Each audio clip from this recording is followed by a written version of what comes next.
I'm absolutely delighted to call on the mayor of Jerusalem, who on very short notice agreed to bring some greetings, the mayor of Jerusalem, Nir Barkat.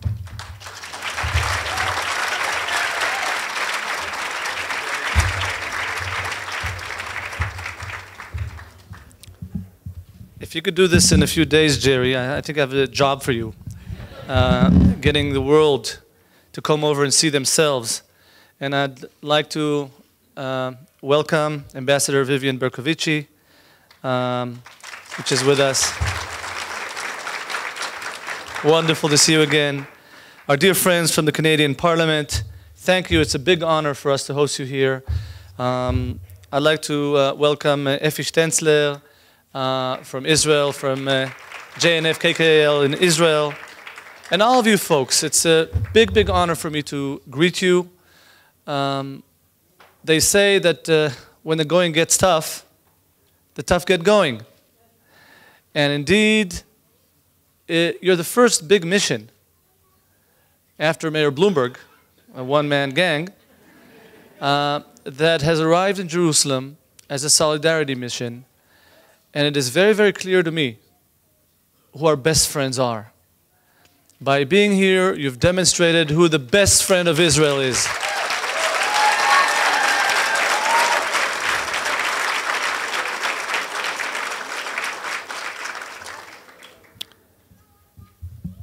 The book of how to deal with terror is written in Israel.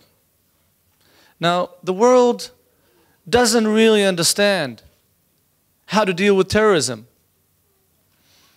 A lot of people in the world think that terrorists are like soldiers. They go to war for their goal, for their cause, for their country. Well, I was a combat soldier. I was a company commander in the paratroopers. I was shot in Lebanon in 1980. And when we go to war, we follow the rules and the law of war that is written in the Geneva Convention. It's written in our Bible. It's written in the DNA of the Jewish people. That, yeah, we're willing to go to war, but we follow the law of war. And unfortunately, terrorists don't follow the rules of war. Their goal is to hurt and create chaos and terror. September 11th is a great example of that. They're not interested. They're not interested in having peace. They're not interested. They don't value life. They have very different goals of what they want to accomplish.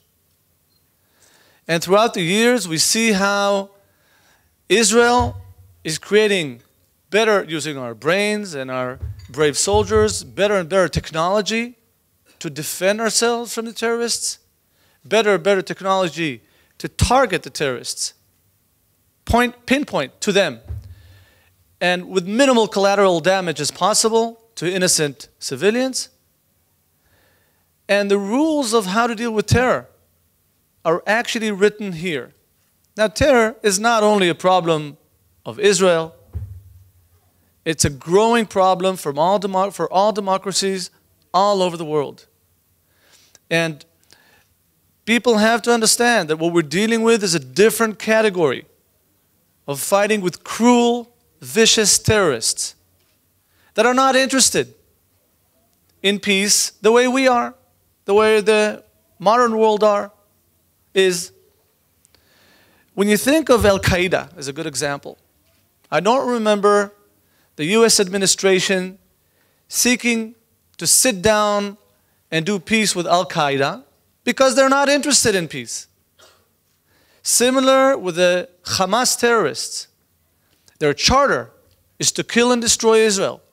That's why they don't want any kind of agreement with us, because any kind of agreement with Israel means that they recognize Israel, which is against their charter. So people don't understand why the Hamas militants, Hamas terrorists, are not interested in really doing a deal with us. For them, ceasefire is to refuel, a ceasefire is to regain energy and try and hit more and more innocent people. On the other side, Israel has created the best air defense mechanism against indiscriminate rockets. We have the best offense in the world, targeting only the militants and using the best intelligence in the world to do that. And we have amazing soldiers that understand.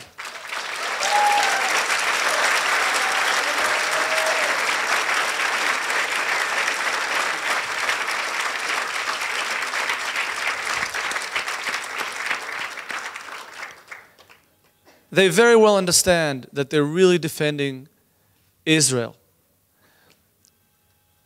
Putting where we are in perspective, our grandparents, our Holocaust survivors, our fathers and my generation have fought in many, many wars.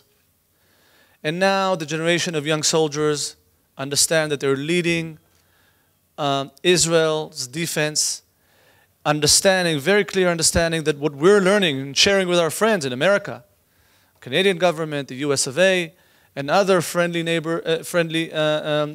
countries to Israel, we're sharing that knowledge because we understand that we're in the front line of fighting terror and best creating the next generation of knowledge. And there's another element of that, of how to fight terror, and now I'm putting my hat on as mayor of the city of Jerusalem, and that is to stick to regular day-to-day activity as possible. Don't cancel events, don't cancel school, don't cancel anything. And show the terrorists that want to derail us from day-to-day life, to show them that we're stubborn old mules, that we're tough guys, and we'll continue with our life as much as we can. Okay, so if the siren goes off, what we know how to do is take cover, and immediately after cover, go on with our day-to-day life. And if there's a challenge in one of our cities, then we deal with it, and we move on and show the terrorists that, like little boys with tantrum, that we don't care, we move on and continue our life as much as we can. The disruption we had in the airport, I think was a big mistake, and thank God, today, the Ben Gurion Airport is practically the safest airport in the world with best defense mechanisms.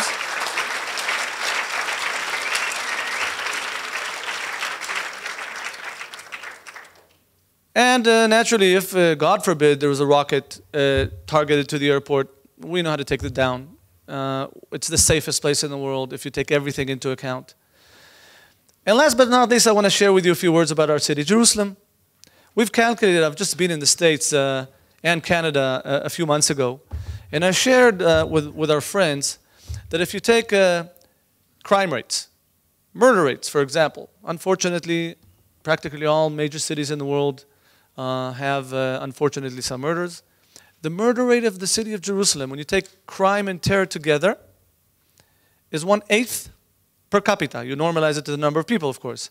1/8 of New York, 1/20 of Atlanta and Philadelphia, less than Toronto, less than practically any American city you know, including the tough times we just had.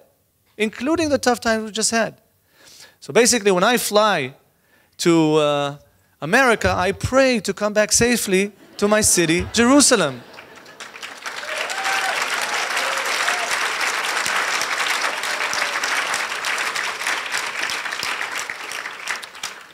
Jerusalem's economy is growing at over 10% growth from year to year in the last 4 years. Look at the cranes in the air, you'll understand how much building and development is done in the city of Jerusalem. We have 4 or 5 times more cultural events than we had 5 years ago. Of course, naturally, we have a little bit of a dip now in tourism, but there's no doubt in my mind that we will turn to a very strong run rate of tourism to the city of Jerusalem. And this is where one of the reasons I came here tonight. To, number one, thank you so much for being here. You have no idea how important it is to see such a mission.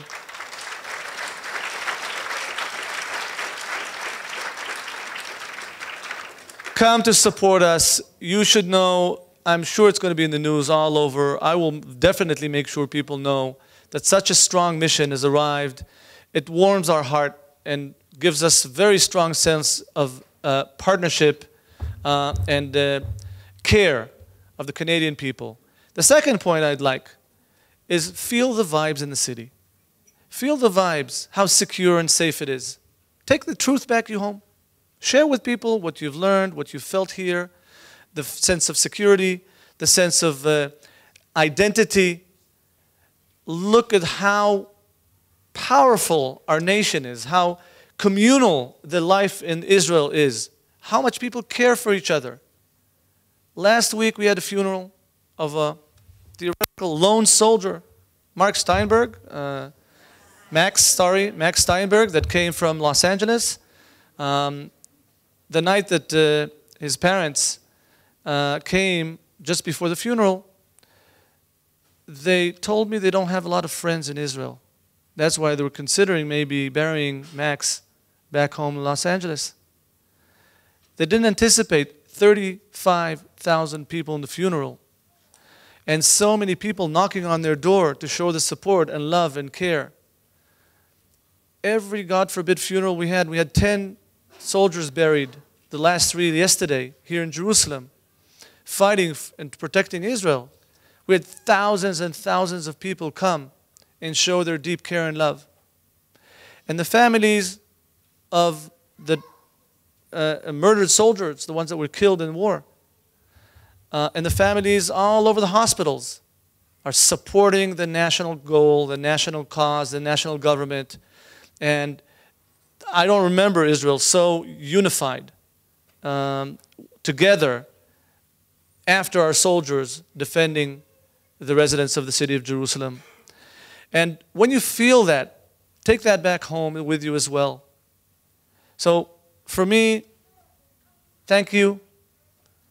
Take back a piece of Jerusalem with you and come back and visit us next year again.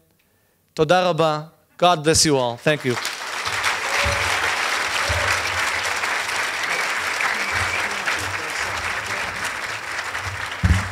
You know, thank you very much, Mr. Mayor. I would only like to make one Canadian Jewish caveat. The murder rate in Toronto is a little less than Abbotsford, one of the small towns of Canada. But other than that, Toronto is a very safe town. Please come to Toronto in an exchange visit and we'll welcome you.